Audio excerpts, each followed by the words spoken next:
Hello, my lovely friends. It's Emma here from Just a Girl Who Loves Elvis. I hope wherever you are in the world today, you're having a gentle moment, maybe a quiet cup of tea, or perhaps a little bit of Elvis music playing softly in the background. Because today's episode is going to be another very warm one, a very human one, and in many ways a very simple one. We're not going to talk about the stage. We're not going to talk about the jumpsuits. We're not even going to talk about the big headlines. Today we're going to talk about something much quieter. Something that doesn't make the front pages. Something that doesn't get turned into dramatic documentaries. We're going to talk about the way Elvis treated ordinary people. Not celebrities, not powerful men in suits, not famous friends, just everyday people. Waitresses, bands, hotel workers, drivers, shop assistants, security guards, people he passed on the street. Because if you really want to know who someone is, you don't watch how they behave on stage. You watch how they treat people when no one is watching. And that is where the real Elvis lived.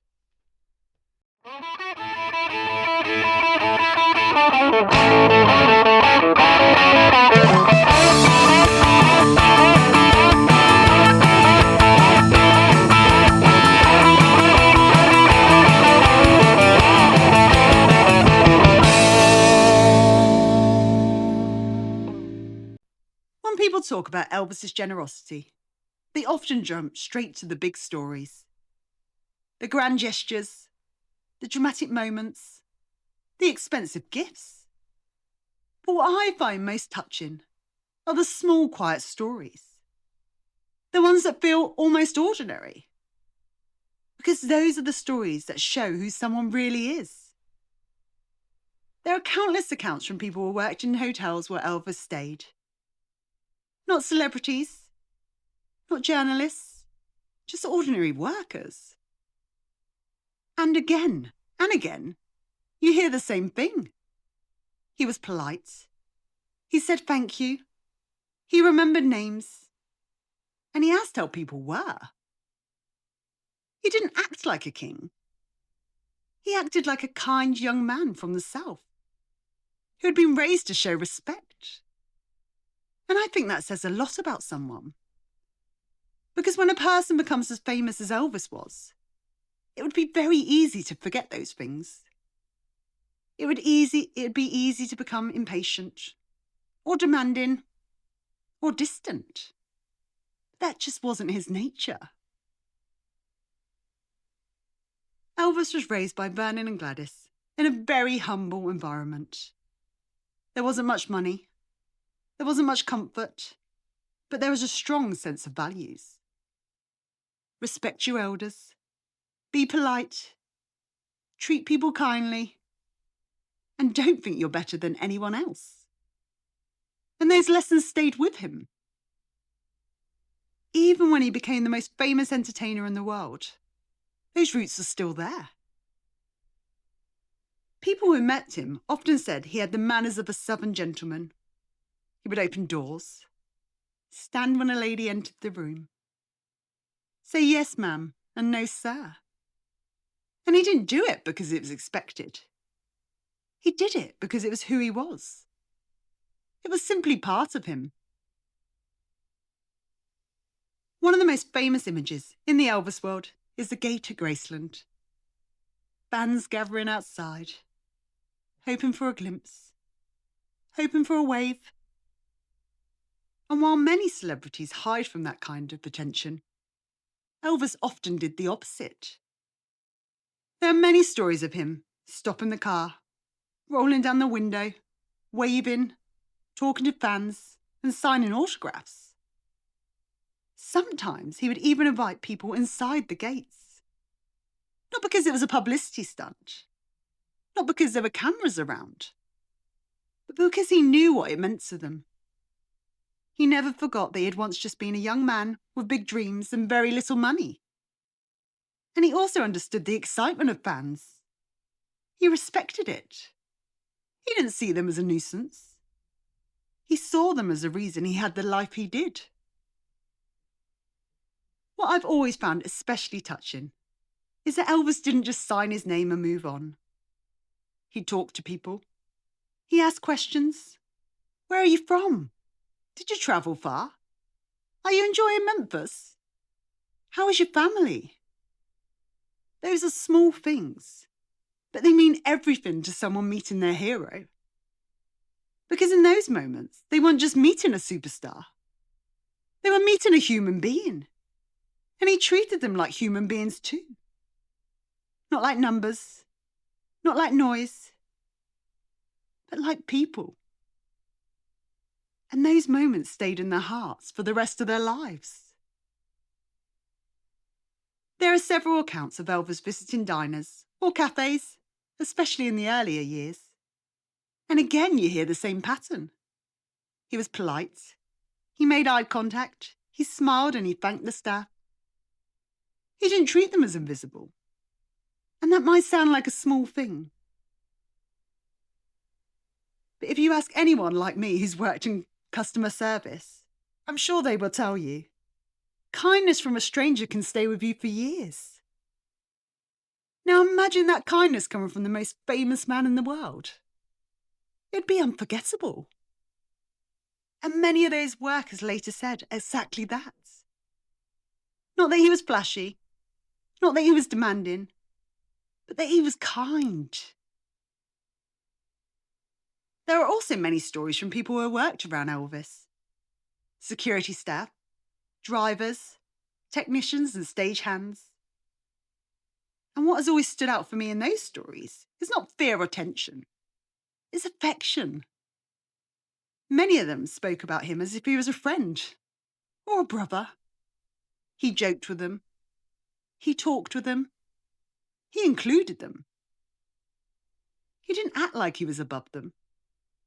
And that is very rare, especially in the world of fame. Because power can create distance. But Elvis seemed to resist that distance. He wanted warmth. He wanted connection. He wanted people around him to feel comfortable. There are many accounts of Elvis staying up late in the night, talking with people around him. Not about fame, not about money, but about life, about God, about the meaning of things, about kindness and helping others. And sometimes those conversations weren't with celebrities. They were with drivers, security guards, friends and staff. People who would never be in the headlines. But they mattered to him, and he treated them as if they mattered. I think one of the reasons Elvis connected so easily with ordinary people is because he had been one of them. He knew what it was like to live in a small house, to worry about money, to feel like an outsider, to be shy and to have big dreams. And I don't think that memory really left him. So when he met someone who was struggling, or nervous, or overwhelmed by meeting him, he understood. He didn't look down on them. He saw himself in them. I've always thought sometimes the greatest kindness is not money. It's attention. It's looking at someone and making them feel seen. And Elvis had that gift. People often said when he spoke to you, you felt like the only person in the room. And that is a rare quality. Because most people, especially famous people, are distracted, distant, and somewhere else in their minds. But Elvis could be present, warm, focused, and gentle. And for an ordinary person, that moment could become a memory for life. Sometimes I think about how many people still carry those little memories of Elvis in their hearts. A smile, a handshake, a kind word that lasted a lifetime. Now, I think it's important to say this. Elvis, like all of us, was not a perfect man. He had his struggles. He had pressures that most of us will never understand. But kindness doesn't come from perfection. It comes from the heart. And by all accounts, his heart was very big. He cared about people. He felt their pain. He wanted to help.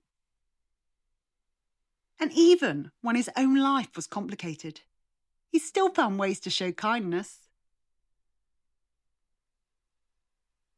When people talk about greatness, they often talk about record sales, box office numbers, chart positions or awards. But I always think there's another kind of greatness. The kind that lives in quiet moments. In a smile, in a kind word, in a gentle conversation.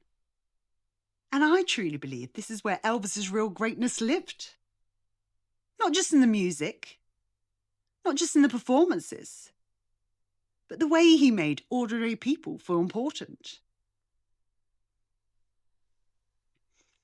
I've always thought that maybe the real lesson from Elvis is not about fame at all. Maybe it's about kindness.